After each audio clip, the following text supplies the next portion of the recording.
এক breaking news গোখাইগাঁৱৰ শ্ৰীৰামপুৰত ভয়ংকৰ ঘটনা চলন্ত ট্ৰাকত জ্বলি উঠিল জুই লেলিহান ধোঁৱাই চানি ধৰিছে ট্ৰাক এখন বংগ অভিমুখে যোৱা ট্ৰাকত লাগিল জুই ট্ৰাকখনত কয়লা ভৰ্তি আছিল যান্ত্ৰিক বিজুতিৰ বাবে জুই লগাৰ সন্দেহ ট্ৰাকখনৰ নম্বৰ আছিল RJ09GD2165 পুনৰবাৰ জনাইছো এই মুহূৰ্তৰ এক ব্ৰেকিং নিউজ গোখাইগাঁৱৰ শ্ৰীৰামপুৰত ভয়ংকৰ ঘটনা সংঘটিত হৈছে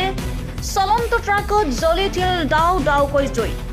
লেলিহান ধোঁৱাই চানি ধৰিছে ট্ৰাকখন এখন বংগ অভিমুখে যোৱা ট্ৰাকত লাগিল জুই ট্ৰাকখনত কয়লা ভৰ্তি আছিল যান্ত্ৰিক বিজুতিৰ বাবে জুই লগাৰ সন্দেহ আৰু ট্ৰাকখনৰ নম্বৰ হৈছে RJ09GD2165